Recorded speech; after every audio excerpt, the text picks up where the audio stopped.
Poor virgin Maid fell asleep in a billionaire's bed. Then this happened. Part 4. They survived the unsurvivable. Buried their daughter. Rebuilt their faith. Honored her legacy. Maria and Gabriel had walked through the valley of death and emerged stronger. United. Unbreakable. Or so they thought. Because grief does something to people. It changes them.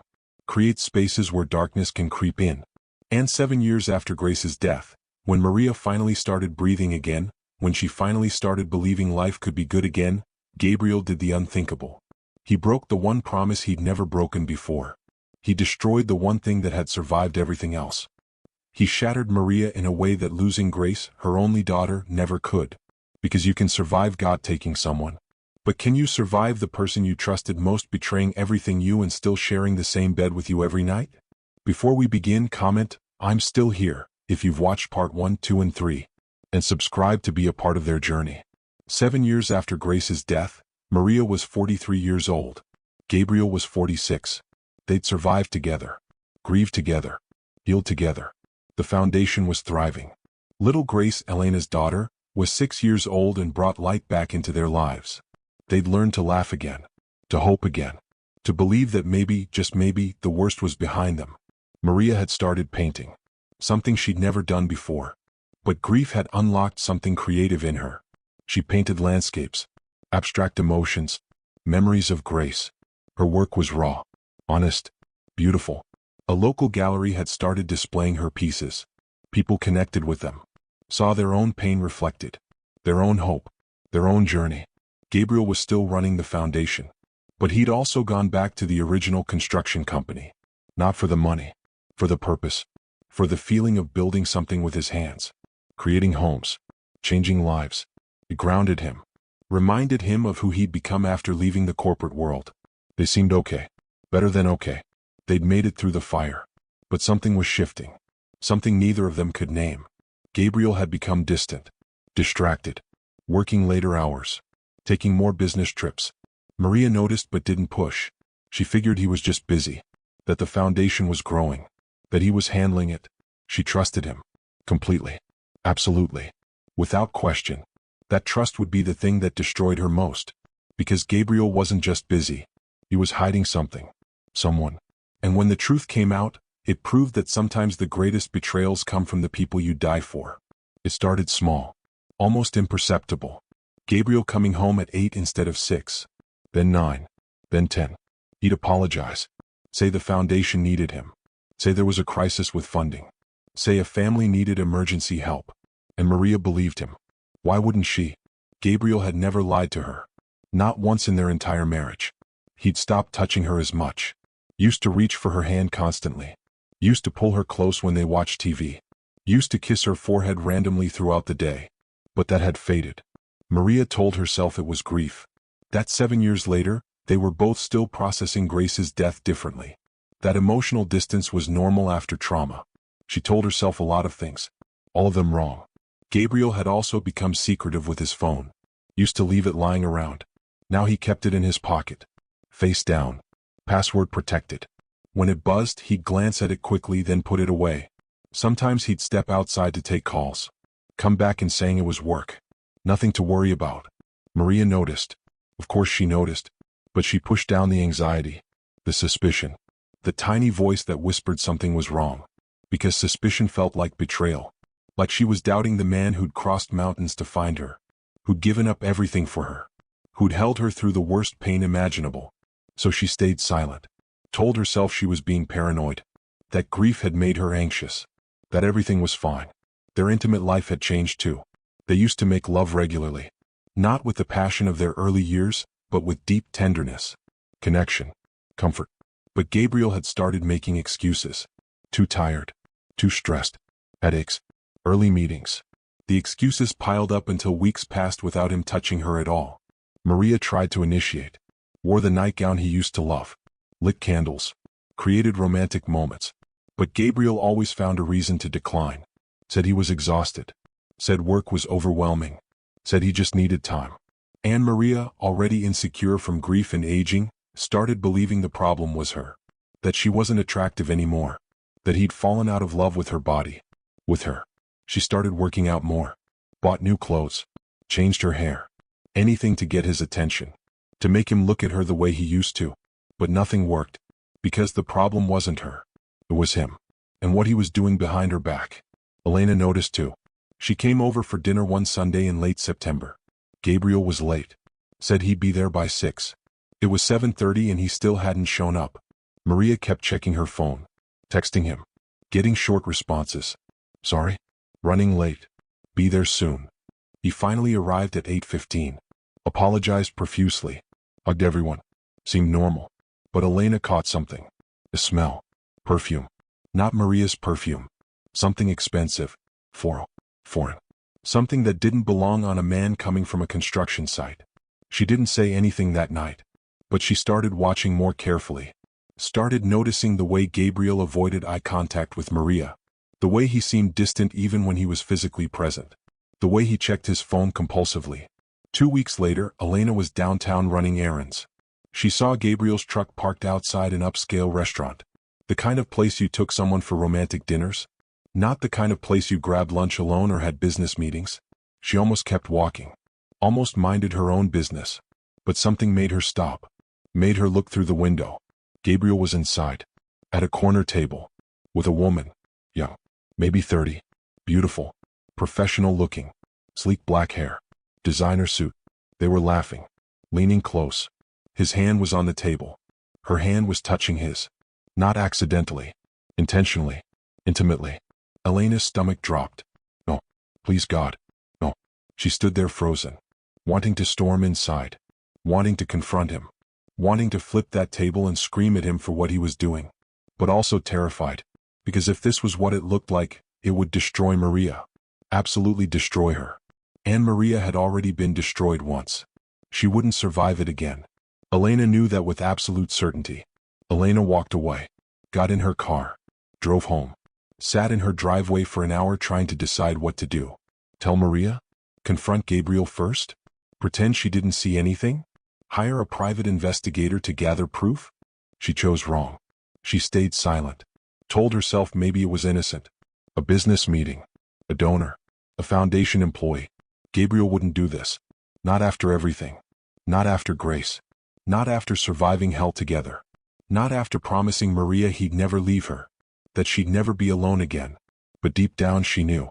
She knew. And her silence would haunt her for years. Her name was Vanessa Chin. 32 years old. Corporate lawyer. Smart. Driven. Beautiful.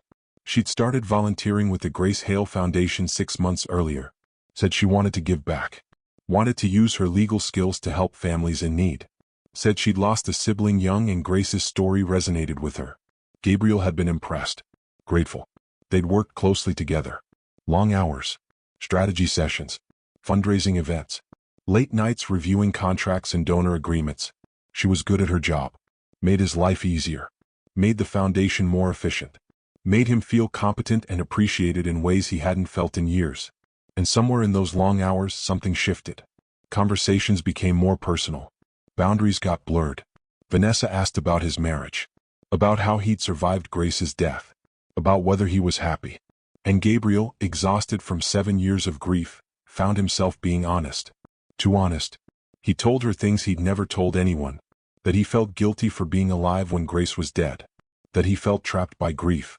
Suffocated by memory. Desperate for something that didn't hurt. Vanessa listened. Didn't judge. Didn't preach. Just understood. Or seemed to. And Gabriel started looking forward to seeing her. Started thinking about her when he shouldn't. Started feeling things he hadn't felt in years. Things he'd thought died with his daughter. He told himself it was innocent. Just friendship. Just appreciation for someone who understood the work. Who shared his passion. Who made him feel alive in ways he hadn't since Grace died. Who looked at him and saw Gabriel, not the grieving father. Not the broken husband. Just Gabriel. But it wasn't innocent. And Gabriel knew it. He knew the moment he started hiding his phone. The moment he started lying about where he was. The moment he found himself in that restaurant holding Vanessa's hand across the table. The moment he started comparing her youth and energy to Maria's grief and pain. The affair started physically 3 months after Elena saw them at the restaurant. A late night at the foundation office. Everyone else had gone home. Just Gabriel and Vanessa reviewing documents for an upcoming fundraiser. They were sitting close. Looking at the same laptop screen. She made a joke. He laughed. Their eyes met. And something inside Gabriel cracked open. All the grief he'd been carrying. All the pain he'd been suppressing. All the life he'd been denying himself because he felt guilty for living when Grace was dead. It all came rushing out. And instead of turning to his wife, the woman who'd walked through hell with him, he turned to a stranger who knew nothing about his pain. He kissed her. She kissed him back. And 7 years of faithfulness, 17 years of marriage, 2 decades of choosing Maria every single day shattered in that moment. They ended up at her apartment. Modern. Sterile. Nothing like the home he shared with Maria. A home filled with memories and photographs and Grace's presence in every corner. Here there was nothing. No history. No pain. No dead daughter watching from picture frames. Just escape. Just forgetting. Just being someone other than the man who'd failed to protect his child. Gabriel drove home at 2 a.m. Slipped into bed beside his wife. Maria stirred. Mumbled sleepily, "You okay?" "Yeah," he whispered. "Just tired." She reached for his hand. Squeezed it. "I love you." "I love you too," he said. The lie tasted like poison. She fell back asleep. And Gabriel lay there in the darkness, hating himself, knowing what he'd done, knowing what he'd become, but not knowing how to stop. Because for those few hours with Vanessa, he hadn't been drowning. He'd been breathing. And he was selfish enough, broken enough, weak enough to choose breathing over loyalty. The affair continued. Once a week, then twice, then 3 times. Always late at night. Always at her apartment. Always followed by lies to Maria. Working late. Foundation emergency. Meeting with donors. She believed every single one. Because why wouldn't she? He was Gabriel. Her Gabriel. The man who'd given up everything for her. He started buying Vanessa gifts. Expensive dinners. What? Jewelry. Nothing he could afford on a construction worker's salary. So he started dipping into their savings. Their joint account. Money Maria didn't monitor because she trusted him. Money that should have gone toward their future. Toward honoring Grace's memory. Instead it funded his betrayal. Vanessa fell for him. Actually fell in love. Because Gabriel was good at compartmentalizing. When he was with her, he was fully present. Attentive. Romantic. Everything Maria used to get but hadn't received in months. Vanessa had no idea he was married. He'd told her he was widowed. That his daughter and wife had both died in the accident 7 years ago. That he was finally ready to move on. The lies compounded. Built on each other. Created a completely false reality where Gabriel was the tragic widower finding love again. Not the cheating husband destroying a woman who'd already lost everything. The truth came out on a Thursday in November. A cold, gray day that felt like an omen. Maria was at the gallery. Her paintings were being featured in a special exhibition. Resurrection, Art from Grief. 27 pieces documenting her 7-year journey from Grace's death to something resembling hope. She was excited. Proud. Had texted Gabriel to remind him about the opening that evening. He'd promised to be there. Promised to support her. Promised this was her night and he wouldn't miss it for anything. He didn't show up. Maria stood in the gallery surrounded by people admiring her work. Asking about her inspiration. Telling her how her paintings had moved them. Brought them to tears. Made them feel less alone in their own grief. The gallery owner said she'd already sold 6 pieces. That Maria's work was profound. Life-changing. But all Maria could think about was that Gabriel wasn't there. She smiled. Nodded. Thanked everyone. While inside her heart was breaking. Because Gabriel had promised. And he'd never broken a promise before. Not in 20 years. Not even when it was hard. Not even when Grace died. He'd always kept his promises. She texted him. Called him. Nothing. Radio silence. The exhibition ended at 9. People filtered out. The gallery owner hugged her. Told her how proud she should be. Maria thanked her. Drove home in silence. Fighting panic. Fighting the voice that said something was terribly wrong. She found the house dark. Empty. Gabriel's truck wasn't in the driveway. She went inside. Sat in the living room. Waited. Tried calling again. Straight to voicemail. She called the foundation office. No answer. She called Carlos from the construction crew. He said Gabriel had left the site at 4. Said he was heading home. Maria's hands started shaking. She called Elena. Have you heard from Gabriel? No. What? What's wrong? He didn't come to my exhibition. He's not answering his phone. I don't know where he is. Elena's blood ran cold. Because she knew. In that moment she knew exactly where he was. And what he was doing.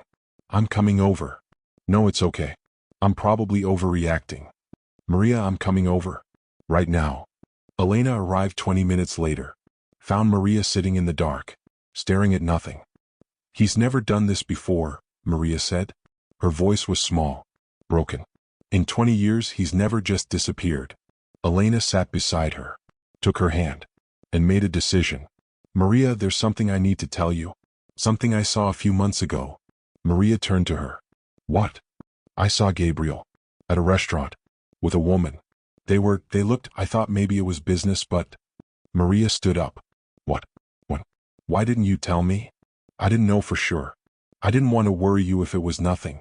But Maria, now he's not answering his phone and he missed your exhibition and I think something is wrong. Maria's phone buzzed. A text from an unknown number. She opened it. It was a photo. Gabriel. With a woman. Coming out of an apartment building. Kissing. The timestamp said 40 minutes ago. Below the photo, I thought you should know. Your husband has been sleeping with my girlfriend for 3 months. He told her he was a widower. That his wife and daughter died 7 years ago. I hired a PI. Got proof. I'm sorry. Maria stared at the phone. The room spun. She couldn't breathe. Couldn't think. Couldn't process. Elena grabbed the phone.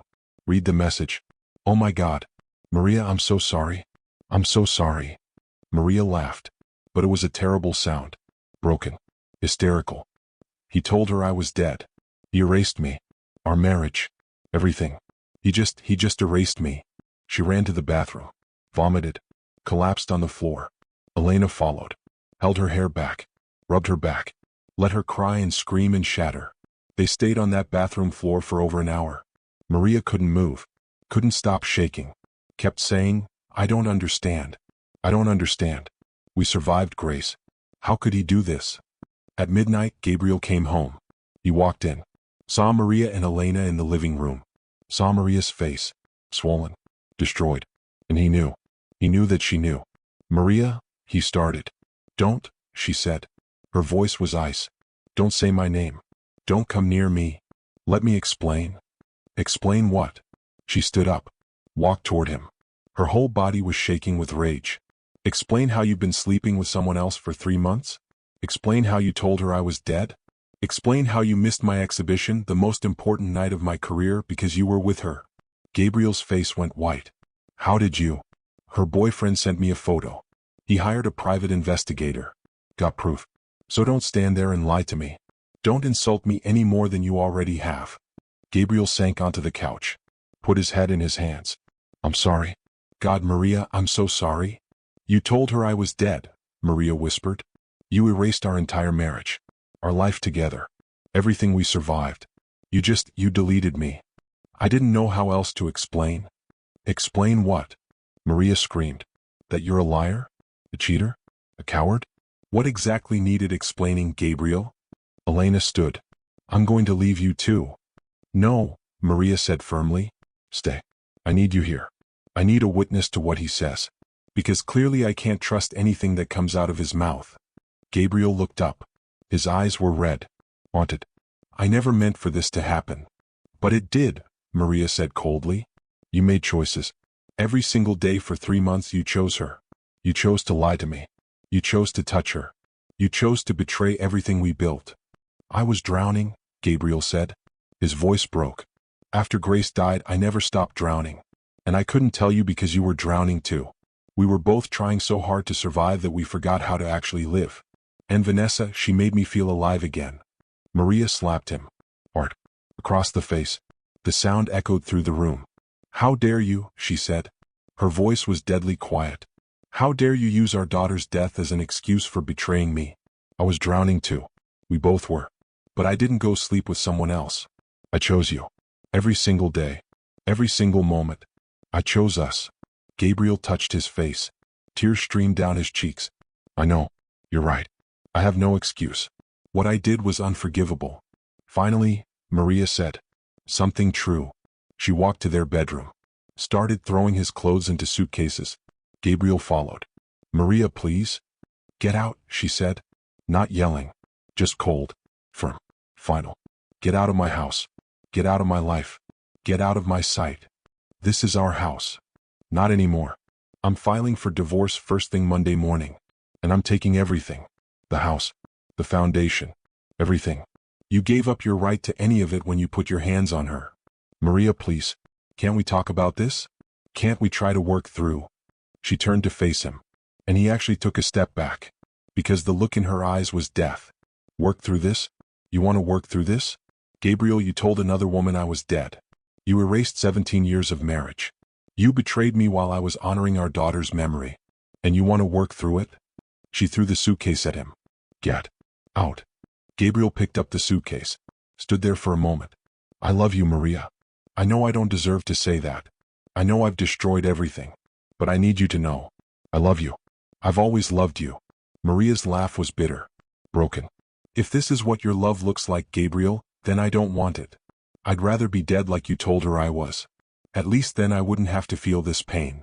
Those words hit Gabriel like physical blows. He stumbled back. Realized the full weight of what he'd done.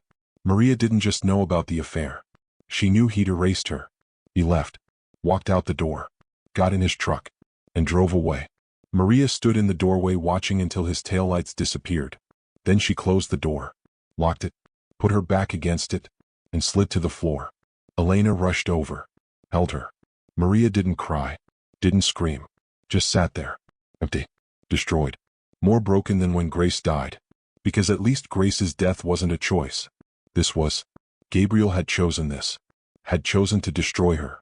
I can't survive this, Maria finally said. Her voice was hollow. I survived poverty. I survived losing my parents. I survived losing Grace. But this? Elena, I can't survive this. Elena held her tighter. Yes, you can. You will. Because I won't let you give up. We're going to get through this. Together. But Maria shook her head. I don't want to get through this. I want to be with Grace. I'm so tired, Elena. I'm so tired of surviving. Those words terrified Elena more than anything else. Because she heard the truth in them. Maria wasn't being dramatic. The betrayal had broken something inside her. Something that might never heal. Elena called David. He came immediately. They both stayed with Maria through the night. Made sure she didn't hurt herself. Made sure she kept breathing even though she didn't want to. And somewhere across town, Gabriel sat in a cheap motel room. Staring at his wedding ring. Realizing he'd destroyed the best thing that ever happened to him. For what? For 3 months of selfishness? He'd lost everything. His wife. His home. Grace's legacy. All of it. Gone. Because he'd been too weak, too broken, too selfish to do the hard work of healing. He called Vanessa. Told her everything. That he'd lied. That Maria wasn't dead. That he'd destroyed his marriage. Vanessa hung up. Blocked his number. Wanted nothing to do with him. Gabriel was alone. Completely alone. If your heart is breaking right now, comment, praying for Maria. Because what comes next will test everything she believes about survival. Don't forget to subscribe and hit the like button. The next few days were a blur. Maria moved through them like a ghost. Elena and David took turns staying with her.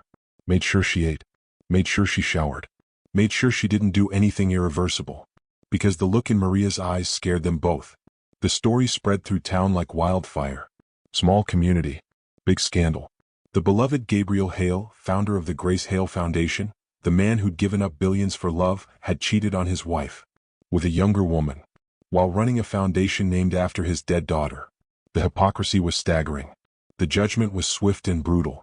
The board of the foundation called an emergency meeting. Asked for Gabriel's resignation. He gave it without fighting. Didn't defend himself. Didn't make excuses. Just signed the papers and walked away from the organization that bore his daughter's name. Donors started pulling funding. Said they couldn't support an organization led by someone who'd betrayed everything Grace stood for. Maria had to step in. Had to publicly take over. Had to face cameras and reporters and questions about her husband's affair when all she wanted was to disappear. She stood at a press conference 3 days after finding out. Face gaunt. Eyes hollow. But back straight. Voice steady. Gabriel Hale is no longer affiliated with the Grace Hale Foundation. I'm taking over as executive director. This organization was built to honor my daughter's memory. To help children and families in need. That mission hasn't changed. And it won't be destroyed by one man's mistakes. Reporters shouted questions. Are you divorcing him? Did you know about the affair? How do you feel? Maria held up her hand. I'm not here to discuss my personal life. I'm here to assure our donors and the families we serve that the foundation will continue. Grace's legacy will continue. Thank you. She walked off the podium, went to her car, and collapsed, sobbed so hard, because standing there, being strong, defending the foundation, pretending she was okay, it was killing her. Elena found her 20 minutes later, still in the car, still crying. She got in the passenger seat, didn't say anything, just held Maria's hand. I don't know how to do this, Maria finally said. Everyone expects me to be strong, to lead the foundation, to survive this gracefully. But I don't want to be strong. I want to scream. I want to break things. I want to make Gabriel feel even a fraction of the pain he's caused me. Then do it, Elena said. Scream. Break things. Let yourself feel it. I can't, Maria said. If I start, I won't stop. If I let myself fall apart, I'll never put myself back together. But she was wrong. She was already falling apart. Had been since the moment she saw that photo. The strong facade was just delaying the inevitable. The breaking point came 2 weeks later. Maria was going through their financial records, preparing for the divorce, and she found it. Transaction after transaction. Money withdrawn from their savings. Thousands of dollars. All going to restaurants, jewelry stores, hotels. All for Vanessa. Gabriel had been stealing from their future to fund his affair. Money they'd saved for retirement. For honoring Grace's memory. For building a life.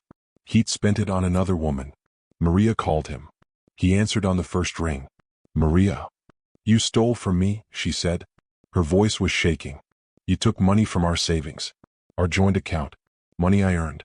Money we were saving for our future. And you spent it on her. Silence. Gabriel, answer me. You stole from me. I'm sorry, he whispered. I'll pay it back. Oh. With what money? Maria shouted. You don't have anything. You lost your job. You're living in a motel. You destroyed your reputation. So how exactly will you pay me back? I don't know, Gabriel admitted. I don't know. Maria, I'm so sorry. I know that doesn't fix anything. I know. You're right, she interrupted. It doesn't fix anything. Sorry doesn't give me back my marriage. Sorry doesn't undo the months of lies. Sorry doesn't make me trust again. Sorry is worthless. She hung up, threw her phone across the room, watched it shatter against the wall, and something inside her shattered too. She went to Grace's room, a room she kept exactly as it was. Hadn't touched anything in 7 years. Photographs, trophies, books, all of it preserved like a shrine. Maria started destroying it, ripped pictures off the walls, threw books across the room, knocked trophies to the floor, screamed Grace's name over and over. Why did you leave me? Why did you leave me alone with him? You were supposed to be here. We were supposed to survive together. But you left and he left and I'm alone. I'm so alone. Elena heard the commotion, ran upstairs, found Maria in the middle of Grace's scattered room, surrounded by broken glass and torn photographs. Maria, stop. Elena grabbed her, pulled her away. Stop. Please stop. Maria collapsed in her arms. I can't do this anymore. I can't. I'm so tired, Elena. I'm so tired of being strong. I'm so tired of surviving. I just want it to stop. I want the pain to stop. Elena held her, rocked her, let her cry.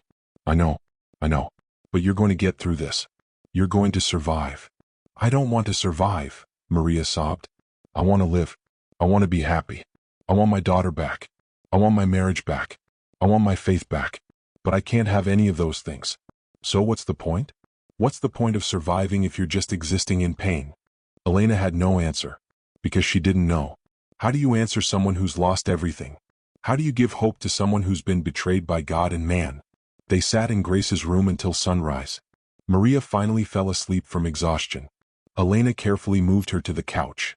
Then she called David, called Maria's therapist, called the church, because Maria needed more help than Elena could give alone. Dr. Sarah Whitmore, the grief counselor, came to the house that afternoon. Maria refused to talk at first, just sat there, staring at nothing. But Dr. Whitmore was patient. Maria, you've survived impossible things. Your daughter's death. Now your husband's betrayal. And I know you're tired. I know you want to give up. But I need you to hold on just a little longer. Maria looked at her. What? Give me one good reason why I should keep going. Dr. Whitmore thought for a moment. Because Grace would want you to. Because giving up would mean Gabriel wins. And because somewhere deep inside you is a woman who's stronger than all this pain. She's suffocating. But she's still there. I can't find her, Maria whispered. Then let us help you look, Dr. Whitmore said gently. Over the next few weeks, Maria started intensive therapy. 3 times a week. Sometimes more. Dr. Whitmore didn't try to fix her. Didn't offer platitudes. Just created space for Maria to process. To rage. To grieve. To slowly, painfully start rebuilding. She joined a support group for betrayed spouses. Sat in a circle with other women whose husbands had cheated. Heard their stories. Realized she wasn't alone. Realized betrayal was devastatingly common. Realized that Gabriel's choice said everything about him and nothing about her worth. One woman in the group, Patricia, was 10 years past her husband's affair. She'd survived. Rebuilt her life. Found happiness again. Maria asked her how. 1 day at a time, Patricia said. Some days I could only manage 1 hour at a time. Some days 1 breath at a time. But I kept going. And eventually the good days started outnumbering the bad days. It took years. But I got there. Did you forgive him? Maria asked. Patricia smiled sadly. I'm still working on it. Forgiveness isn't a destination. It's a journey. And it's not for him. It's for me. So I can stop carrying the poison of bitterness. Maria wasn't ready for forgiveness yet. But she heard her. Maybe someday. Not today. But someday. 3 months after the revelation, Maria stood on a bridge. 2 a.m. Freezing February night. She looked down at the water below. Dark. Cold. Inviting. She thought about Grace. About how much she missed her. About how tired she was. About how much easier it would be to just stop. 1 step. That's all it would take. 1 step and the pain would end. Grace would be waiting. And Maria could finally rest. She climbed onto the ledge. Felt the wind whip around her. Felt the cold metal under her hands. Felt strangely calm. This was the right choice. The only choice. She couldn't survive this. So she wouldn't. Don't. She turned. Elena stood there. Coat unbuttoned. Hair messy. Eyes terrified. She'd been tracking Maria's phone ever since the night in Grace's room. Had a bad feeling tonight. Had driven across town in the middle of the night. Go home, Elena, Maria said quietly. Not without you. I can't do this anymore. I'm so tired. I just want to be with Grace. I just want the pain to stop. Elena walked slowly toward her. Carefully. Like approaching a wild animal. If you jump, you don't get to be with Grace. You know that, right? That's not how it works. I don't care, Maria said. I just want it to stop. What would Grace say if she saw you right now? Elena asked. If she knew you were giving up? She'd understand, Maria said.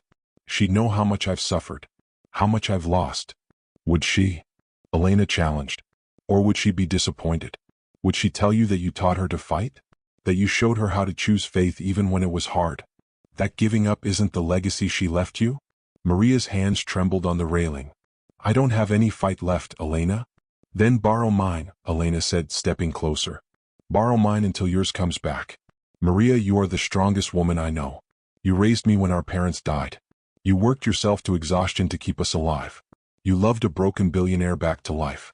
You survived burying your daughter. And you will survive this too. I don't want to, Maria whispered. Tears streamed down her face. I don't want to survive anymore. I'm so tired of being the strong one. The survivor. The woman who keeps going no matter what. I just want to rest. Then rest, Elena said. Come home. Sleep for a week. Let us take care of you. But don't do this. Please, Maria. Don't make me explain to little Grace why her namesake's mother gave up. Don't make me bury another person I love. Please. Maria looked at her sister. Really looked at her. Saw the terror in Elena's eyes. The love. The desperation. And something inside her cracked. Not broke. Cracked. Let a tiny sliver of light through. She thought about little Grace. 6 years old. Who called her Aunt Maria. Who looked at her with such love and admiration. She thought about the women in her support group. Who were watching to see if she'd survive. Who needed to know it was possible. Who needed her story to have a different ending than this. She thought about Grace. Her Grace.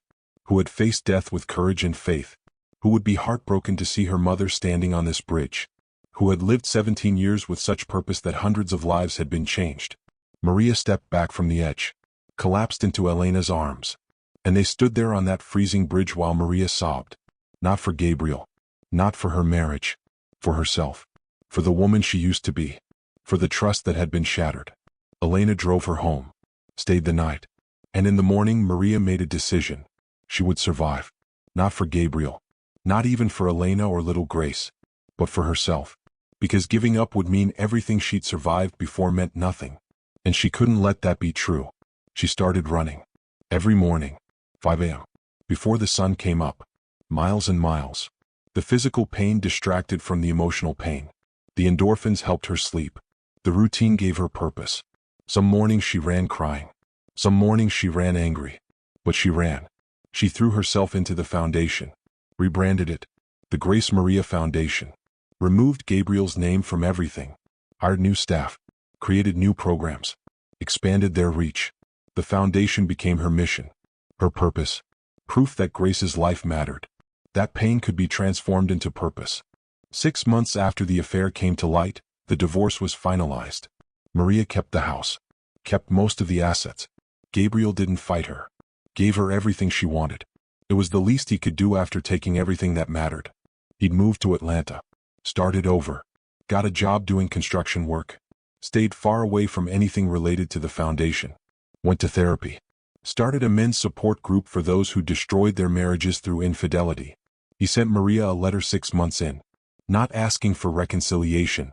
Not making excuses. Just updating her. Telling her he was getting help. That he understood the magnitude of what he'd done. That he didn't expect forgiveness but wanted her to know he was trying to become better. Maria read it once. Then burned it. She wasn't ready for his journey. Wasn't interested in his healing. He'd made his choices. Now he could live with the consequences. She started dating. Nothing serious at first. Just coffee with men who seemed kind. Dinners with men who made her laugh. She wasn't looking for love. Wasn't sure she believed in it anymore. But she was open to companionship. To the possibility that maybe, someday she could trust again. 1 year after the divorce, Maria met someone. His name was Andrew. 48 years old. High school teacher. Widower. His wife had died of breast cancer 3 years earlier. He understood grief. Understood loss. Understood that some wounds never fully heal. They met at a fundraiser for the foundation. He'd been donating to it for years. In memory of his wife, who'd loved working with children. They talked for hours. Shared their stories. Found comfort in each other's understanding. Andrew didn't try to fix her. Didn't try to rush her. Just walked beside her. Patient. Kind. Present. He made her laugh for the first time in over a year. Made her feel like maybe, possibly, eventually she could be happy again. Their relationship grew slowly. Carefully. Maria was terrified of trusting again. Terrified of being vulnerable. Terrified that anyone she loved would destroy her. But Andrew was steady. Consistent. Showed up every single day. Proved through actions, not words, that he was trustworthy. 2 years after Gabriel's betrayal, Maria's faith started coming back. Not all at once. Not in a dramatic moment. But slowly. Quietly. She started attending church again. A different church. New Hope community where no one knew her story. Where she could sit in the back and just be. One Sunday the pastor preached on the story of Job. A man who lost everything. His children. His wealth. His health. His wife told him to curse God and die. But Job refused. He questioned. He raged. He demanded answers. But he didn't give up. And in the end God restored him. Not the same as before. But differently. Deeper. More profound. The pastor said something that stuck with Maria. God doesn't always prevent our suffering. But he walks through it with us. And sometimes the person who emerges from the fire is stronger, wiser, more compassionate than the one who went in. Not because suffering is good. But because God can redeem even our deepest pain. Maria sat in that pew and felt something shift. She'd been so angry at God. Blamed him for Grace's death. For Gabriel's betrayal. For every terrible thing that had happened. But maybe that wasn't fair. Maybe God hadn't caused those things. Maybe he'd just been there. Holding her. Catching her when she fell. Sending Elena to that bridge. Bringing Andrew into her life. Maybe faith wasn't about avoiding pain. It was about trusting that pain wasn't the end of the story. That night, Maria prayed for the first time in 2 years. It wasn't eloquent. It wasn't profound. It was just, God, I'm still here. Barely. But I'm here. And if you're real, if you really love me, help me believe again. Because I want to. I'm just scared. She didn't hear an audible voice. Didn't see a vision. But she felt something. The smallest whisper of peace. The tiniest flicker of hope. The gentlest reminder that she'd survived before. And she'd survive this too. 3 years after the betrayal, Maria stood at Grace's grave. The grass had grown over. The headstone was weathered but still beautiful. She brought flowers. Sat on the ground beside the marker. "Hey baby girl," she said softly. "I'm sorry I haven't been here much. It's been a hard few years. Harder than losing you if I'm being honest. Because losing you wasn't a choice. But what your dad did, that was a choice. And it broke me in ways I didn't know I could break." She traced Grace's name on the stone. "But I'm still here. I'm surviving. Some days I'm even happy. I met someone. His name is Andrew. He's kind, patient, nothing like your dad. He makes me feel safe. And I think maybe I could love him. Eventually. When I'm ready." The wind rustled through the trees. Maria looked up at the sky. "I don't know if you can hear me. I don't know if any of this matters. But I needed to tell you I'm okay. Not perfect. Not healed. But okay. And I'm going to keep going. Keep fighting. Keep honoring your memory." She stood, kissed her fingers, pressed them to the headstone. "I love you, Grace. Always. Forever. Until I see you again." As she walked back to her car, she saw him. Gabriel. Standing about 50 yards away. At his own daughter's grave. He looked terrible. Thin. Older. Worn down by guilt and consequence. Their eyes met. For just a moment. Maria felt nothing. No rage. No love. No pain. Just nothing. And that was progress. That was healing. That was proof she was moving forward. She got in her car and drove away. Didn't look back. Because that chapter was over. Closed. Finished. Gabriel watched her leave. Whispered to Grace's grave, "I'm sorry. I'm so sorry I failed you both. I'm trying to be better. Trying to honor you by helping other men not make my mistakes. I know it doesn't fix anything. But it's all I have." He left flowers. Walked back to his truck. Drove away to a life of loneliness and regret. The consequences of his choices. Let me ask you something. If you've been betrayed, what did you do? Did you give up? Or did you fight your way back to life? Maria would tell you it's the hardest thing she's ever done. Harder than burying Grace. Because betrayal is different than death. Death is final. Betrayal is a wound that keeps reopening. Every time you think you're healed, something triggers the memory, the pain, the humiliation. But she'd also tell you it's possible. Survival is possible. Healing is possible. Happiness is possible. Not immediately. Not easily. But eventually, if you keep choosing life, keep choosing hope, keep choosing to believe you deserve better than what was done to you. This story broke your heart, good. That means you understand what real love costs, what real betrayal destroys, what real healing requires. Share it with someone who needs to hear that they're not alone, that survival is possible. Subscribe to this channel for more stories. Comment below, how did you survive your darkest moment? What kept you going when you wanted to give up? Share it. Help someone else who's standing where you once stood. Maria's story proves that you can lose everything and still rebuild. That you can walk through hell and still find heaven on the other side. Don't give up. Keep fighting. Keep believing. Keep choosing life. Because your story isn't over yet. The best chapters might be the ones you write after everything falls apart. We'll see you in the next story. Until then, remember, you are stronger than your pain, braver than your fear, and more loved than you know. God bless you all.